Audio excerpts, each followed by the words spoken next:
There are some of us who see it all: the tremor behind the smile, the shiver of doubt hiding beneath a polished answer, the fracture lines running under the surface of every conversation. If you are watching this, maybe you are one of those people. You walk into a room, and it is as if you are the only one who notices the unspoken, the only one who hears the fracture behind the laughter, the only one who reads the secrets in the glance someone thinks they have hidden. It can feel like a secret power, like you have been handed a lantern in a world addicted to shadows. Trust me, this is not simply a gift. It is a beautiful, brutal weight. Before we dive in, if you recognize yourself in what I am about to share, I invite you to become a part of the Growth Mindset Project family. Subscribe so you never walk this road alone. And do not forget the bell. Each ring is a reminder that there are others out here walking beside you. Let us take off the mystical shroud for a moment and look at this ability through clear, unflinching eyes. It is not magic. From a scientific perspective, what we call intuition or insight is a product of something called thin slicing, your brain's uncanny ability to process thousands of microsignals in the blink of an eye, then pull meaning from them faster than you realize. You do not consciously choose it. It just happens. You are the one who always looks 2 layers deeper. Where most people see only what is glittering on the stage, you find your gaze drifting to the velvet curtain at the back, the hand-prompting lines, the tension in the actors' jaws. Every interaction is a play, and you are forever assigned as both audience and hidden critic. You pick up what others miss. Micro-expressions, a twitch of the mouth that flashes by in a fraction of a second, the shadow in a voice, the not-quite rightness in tone or timing. A coworker beams a smile and says, "I am thrilled you got the promotion," but you taste the bitterness underneath, sense the envy in eyes that do not quite shine. Instantly, a red flag flies in your mind. Something is wrong, something is off. And you know before anyone else dares to say it. Words crash headlong into body language, and you are left holding the pieces. But it is not just the lie that stings. It is the knowing. It is seeing the wound inside the person delivering it. The fear, the hunger for validation, the ancient ache behind their bravado. You stand there with the truth burning in your hands, and over time, that fire leaves scars. Here is the paradox. The more you see, the heavier you feel. Truth is not always a blessing. Very often it is a blade. If, like me, you have eyes that refuse to look away from what's real, you have probably found yourself trapped, again and again, in the same cruel patterns. The first, becoming unintentionally the villain in someone else's drama. Picture Elena, cursed by her clarity, doomed to see disaster, powerless to make others believe her. You are Elena at the office, Elena at the dinner table, Elena on every first date. Others gather in circles, rehearsing the beautiful lies they need to get through the day. And there you are, refusing sunglasses, casting your light where it does not belong. Maybe it is a first date, the kind where someone presents the best version of themselves. Endless charm, easy stories about distant luxury, a mask polished to a mirror shine. Most will swoon, believe the fairy tale. But not you. Your radar picks up on the hurried glances, the breath that comes half a beat too fast, the practiced pauses that cannot quite conceal a script. 15 minutes in, you see what others will only learn months later. You warn friends. This does not feel right. They laugh it off. They think you are paranoid, that you are spoiling your chance at happiness. To them, you become the killjoy, the skeptic, the one who always finds a way to doubt. At work or among friends, the pattern repeats. Someone cries wolf, claiming to be the victim. Everyone crowds around, offers comfort, but you see through it. You see the missed deadlines hidden beneath crocodile tears. You catch the pattern of crisis erupting, always timed to avoid accountability.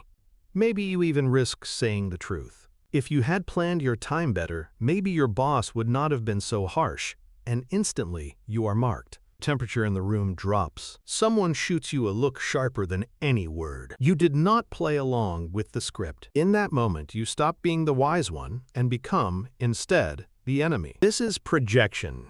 Ego defense raising its armor, lashing out at the one who sees too much. Over time, you learn clarity comes at the cost of connection. Your insight does not breed closeness. It creates distance, isolation, silence. You're not alone. You fake ignorance, while deep inside, a new hole opens, growing emptier, colder. The second trap yawns open, a compulsive need to read and overread every moment. When you can no longer rely on what others say, you start trusting only your secret data, your own anxious analysis. This is the detective's curse. You become hypervigilant, scanning each word, each silence for clues and betrayals. A compliment is never just a kind word.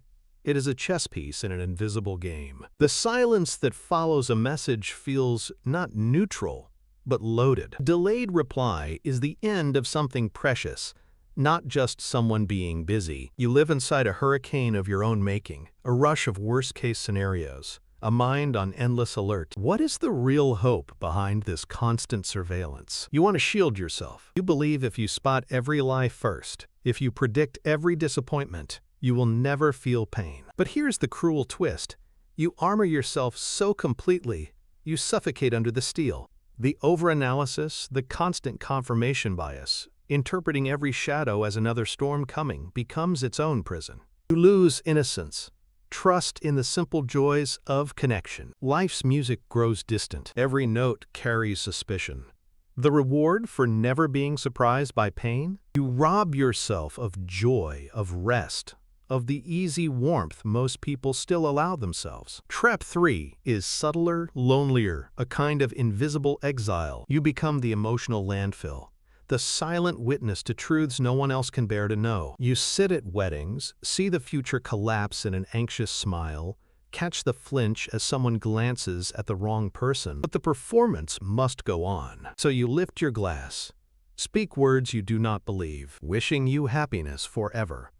It is like standing on deck as the ice rips the hull, watching everyone waltz, powerless to shout a warning. With friends and colleagues, you see who will be hurt, who wears denial as their last armor. You want to save them, but you know if you say it out loud, you rob them of their chosen blindness, their last defense. So you stay silent, you ache for the world's wounds, and, at the same time, feel sickened by the constant parade of masks and performances. Nobody ever asks what you need. You are the gifted, the strong, the invisible healer. No one thinks you could bleed. You read everyone else's hunger for love, safety, and rest. Who reads yours? You become glass, transparent to the world, but forever unseen, untouched yourself. What's the escape for a mind that never sleeps? The answer is not blindness. You cannot force your vision to dim or your mind to dull. The answer is to master your response, to build boundaries as unbreakable as steel, and choose what you allow to matter. Let me share with you the 3 principles, the hard-won anchors, that saved me from my own mind. The first is strategic ignorance. Yes, you see, but you do not need to respond to every truth. Separate what you know from what you are responsible for. Someone flatters the boss in a way that stinks of lies. Truth. But is it your job to fix it, to expose it, to moralize? No. See it, log it, let it go. A cloud crossing the sky. Your perception is a tool for self-protection, not a crusade against the world's falsehood. Second, accept the mask. People lie, not only out of malice, but to protect themselves against old wounds, fresh fears. The loud one at the table is a lost child aching for praise. The standoffish friend is a heart in hiding, shaking at the thought of new betrayal. Sometimes their mask is all that keeps them whole. When you see that, anger melts into understanding. You do not need to rip off their disguise. The greatest kindness is to see all that is hidden and, gently, quietly, let them keep it if they need to. Finally, forgive the blind spots of now. The urge to control, to forecast every possible pain or lie is just another trap. When your intuition whispers, there is danger here, acknowledge it. Place it at the back of your mind. Do not let it ruin the sweet and fragile joy of this moment. Even if you know there is a chance for heartbreak, choose to love anyway. If you analyze the thorns on every rose, you may never dare to breathe in the scent. Sometimes, let yourself be blind by choice so that your heart can remember how to beat with hope. When you choose this path, strategic ignorance, radical acceptance, and forgiveness, something astonishing happens. Your vision does not dim, it refines. You stop being a cold, relentless X-ray. You become a lighthouse, steady and warm. You see the rocks. You do not panic. You simply help steer yourself, and maybe, quietly, others, to safer waters. It is a brutal gift you carry, but if you learn to wield it, it is also a profoundly beautiful one. If you found yourself in these words, if you have lived beneath the burden and glow of this awareness, you are not walking alone. Of the 3 traps I have described, which one do you fall into? Have you learned a way out yet, or are you still searching for your own map? Share your story. Your voice might become the thread that leads another out of their own labyrinth. If what you heard today sparked insight or comfort, I would be honored if you clicked like. It lets others find us, and it helps build this space for the quietly extraordinary among us. Leave your thoughts below, the confessions, the struggles, the moments of wonder. I want to read your story.